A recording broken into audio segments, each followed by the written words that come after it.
Welcome to the Surrogates Corner.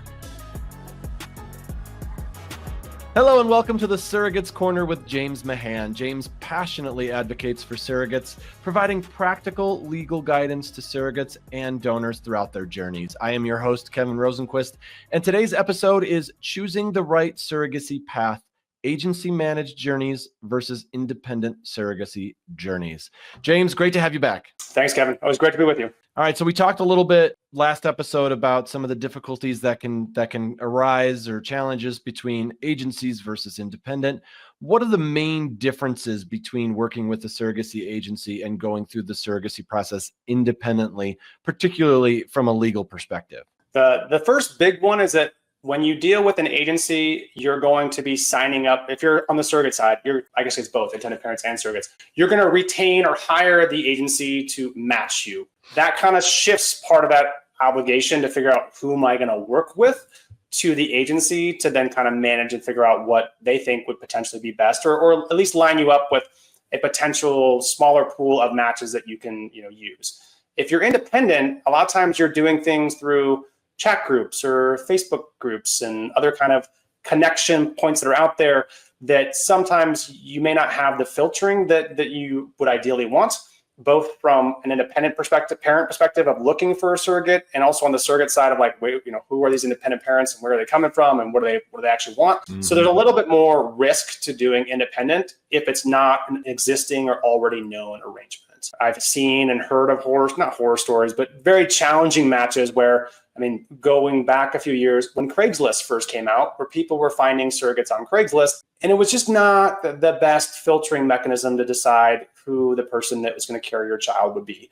So an agency will do a lot of upfront screening for you. They'll look at, is this surrogate qualified just on a medical basis? Are they likely to get clearance or not to move forward? Because a parent who matches with a surrogate, the last thing they want to do is spin their wheels, kind of picking a surrogate, getting disqualified, starting all over again. Like, you just kind of want to know that at least from a baseline perspective, we're probably going to get to, at least second base on this one and get to the IVF physician and find out whether or not we're going to be able to move forward. So that's one of the big kind of like any agency thing, right? It's sort of like they do the vetting beforehand so you don't have to do it on your own in various aspects of life and work. Yeah, exactly. And they kind of give you a chance to sort of find somebody that if you don't know anything about them, at least the agency has kind of done their due diligence and done interviews with them and have done medical screening and records checks and psych interviews and kind of give you people who have at least, been through a little bit of a process and have passed those things before they kind of look at matching with you. Whereas if you just find someone from, anyone out there want to be a surrogate for me? Yes, I'll do it. Great. There's a lot of stuff you have to do independently to make sure that's a safe and like reasonable process to go down, which, like you said, is just kind of why the agencies do what they do and they charge what they charge to kind of that service can be beneficial and helpful to people.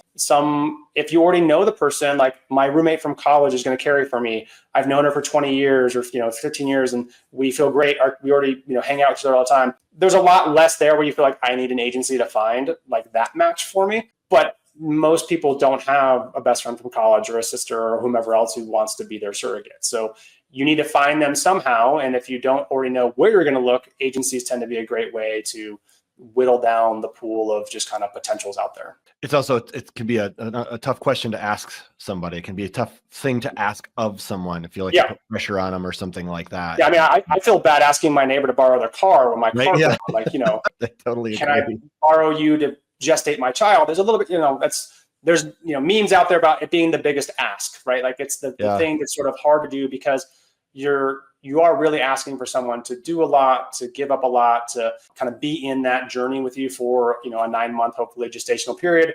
And it is a lot. It's a beautiful thing, but it's also a difficult and challenging thing. And that's why, I've always said surrogates are amazing and they're angels in my book. And I love working with them. I would love to be there if someone walked up to someone and said, would you gestate my child for me? Right. In that terminology, exactly. Just like that. Like, what? I don't even know what that means. That man or woman on the street with the microphone, like, would you gestate my child? Right. Can you walk us through your role as a surrogacy attorney in both agency-assisted and independent surrogacy arrangements, and how your responsibilities might differ in each scenario? Yeah. So the legal side, at least the contract phase, tends to be identical, right?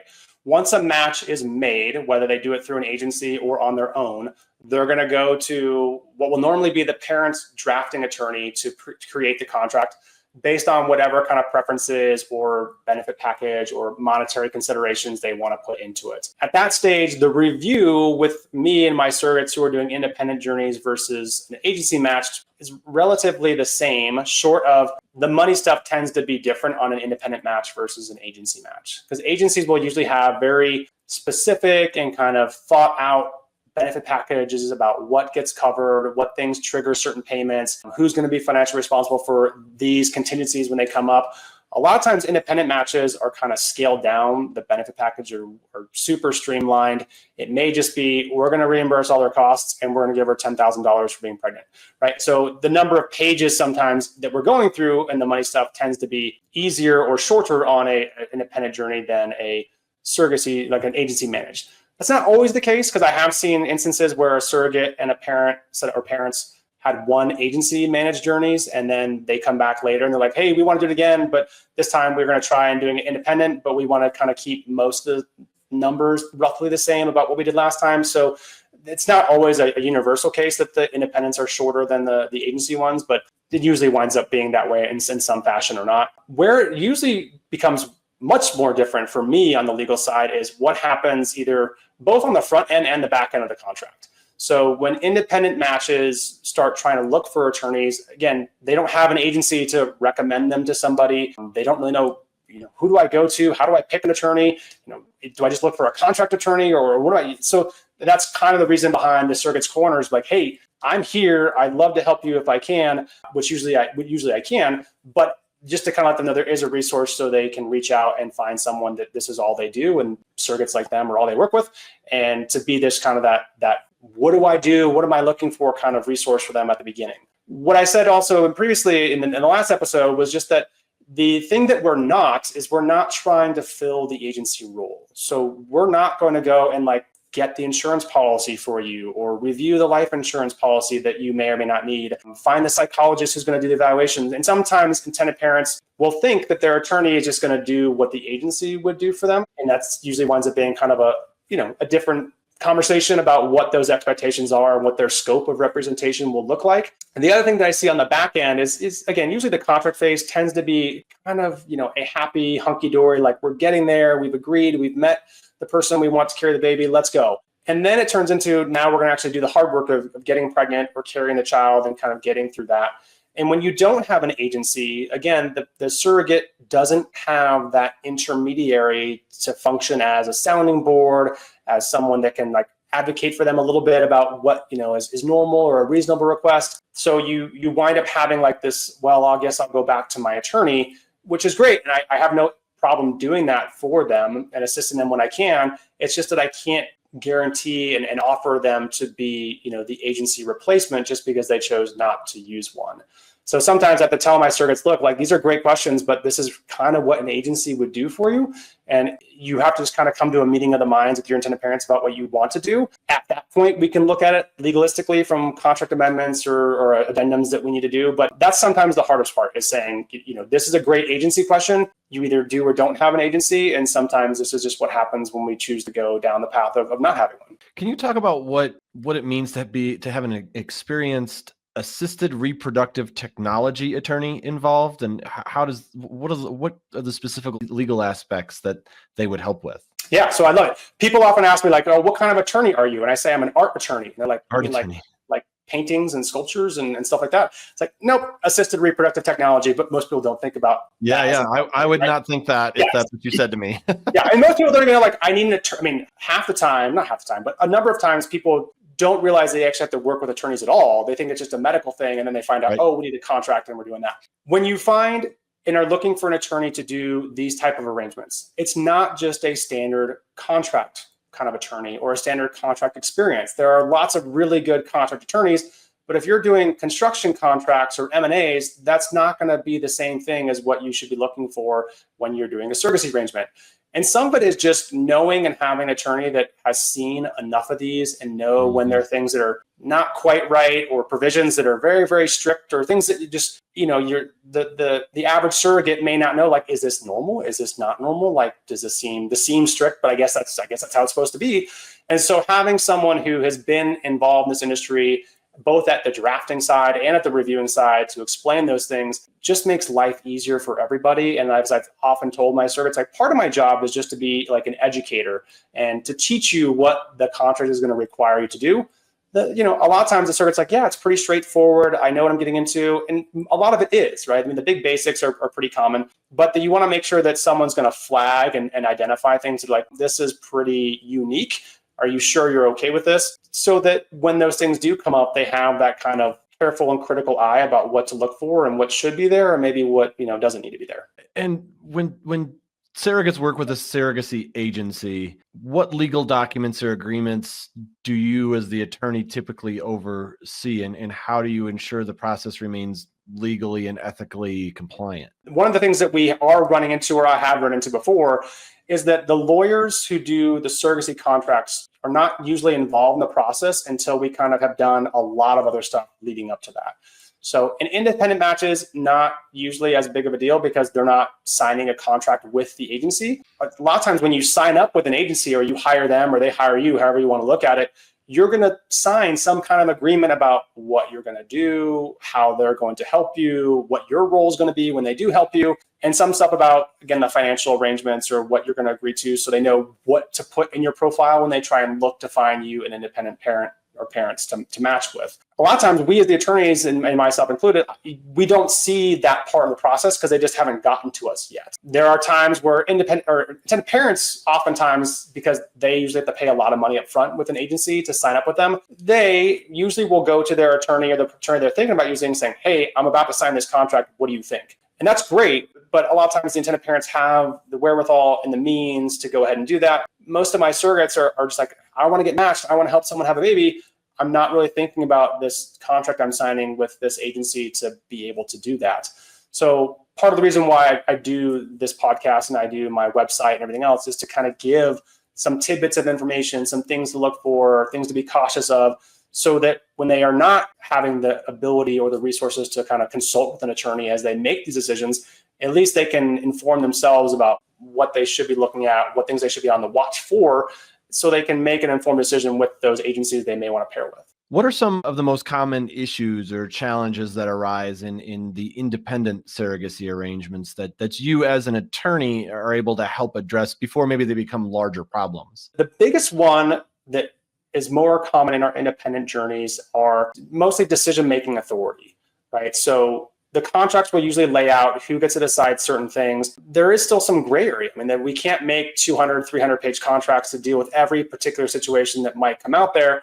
So some of the stuff is just kind of general principle about who decides, or what if the doctor says this, and what should we do, about this situation that may or may not come up. And again, with independent journeys, the surrogate, whether they're in a familiar or friendly relationship or not with their intended parents, usually feels a little bit more isolated or kind of alone, because in reality, they sort of are, right? There's not a manager, there's not a consultant, there's not an agency there to facilitate and kind of, smooth things over between the parties. So I find myself kind of giving a lot more little advice as we go through the journey about, what does this mean? Or do I have to do this test? Or my parents, want me to go and see this specialist. Like, is that something that you think I need to do or should do? And that kind of stuff are things that, again, an agency would normally handle, at least the initial kind of take or the first swing on those instances. If the surrogate doesn't have that available to them, then a lot of times they're coming to me for questions that, start dancing on the line of like, well, if you were an agency, how would you handle this? And sometimes I have to put up the barriers a little bit to say, like, look, I can give you legal advice as to what you may or may not do, but I'm not going to play the agency role, because that's just a different organization and entity than what I'm going to do for you. Yeah, they're just part of the process than what you're there for. So what advice would you give surrogates who might be listening to this and they're choosing between an agency managed journey or an independent journey, and what factors should they consider regarding legal complexity, risk, and your involvement as their attorney? One of the things to keep in mind is, like, why are we, I think the benchmark or the initial question should be like, why are we not going to use an agency? Or why are we not going to use a consultant to do this? If it's just a monetary consideration, right? Intended parents say, I think we can do this on our own. I don't want to pay what sometimes can be very hefty agency fees to do this. I already know the surrogate I want to work with. We're pretty sure we can figure it out on our own. Like, let's just do it. That can be fine. But then the other question becomes like, if we're going to be not nitpicking, but if we're going to be very concerned about certain financial things, then the surrogate wants to make sure like whatever, like if that's the case, I probably don't want that intended parent or those intended parents managing their own funds, right? Because I want there to be some level of impartiality and some distance between them and control they might have over the funds and kind of what the surrogate may or may not need. The other one that, kind of comes into play that I would say fits in that category is, if you are going to do a familial arrangement and you are going to do an independent journey, like, do you know what you want out of this and what you're expecting, right? So if it's an altruistic journey where you're not expecting to be paid, you're just doing it out of the goodness of your heart, you want to help them have a baby, like those tend to be relatively easy to structure and do it. If you're doing an independent journey because maybe you don't know the intended parents, or you knew them from a prior journey, or you met through a friend, there can be some emotional strains that come into like, I think I know this person, but we don't really know each other that well. Like I've seen a lot of arrangements where it's like, I have a friend from work. It's like, yeah, I mean, they want to help you. They kind of know you, but we're asking for a lot from the surrogate and we're kind of putting a lot of trust out there. And those are instances where maybe they want to have a benefit package. Maybe they need to have more compensation. They need to have like a lost wage provision, other stuff in there that some of the family and friendly arrangements may not do. And going over and picking like what do you need and what do you want? And there's a ton of resources out there. Most of the agencies will put out like what their typical benefit package looks like. What gets paid, what allowances are provided when things happen. And I often tell them like, go and find some of those and just make sure that you are getting what you think that you need and you want.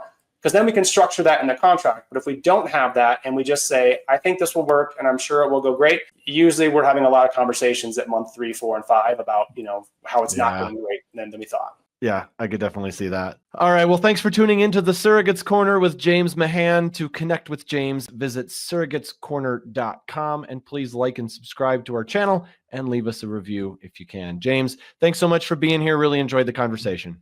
Thank you, Kevin. Have a good one. Thanks for watching. Be sure to hit that like and subscribe button and leave us a review in the comments.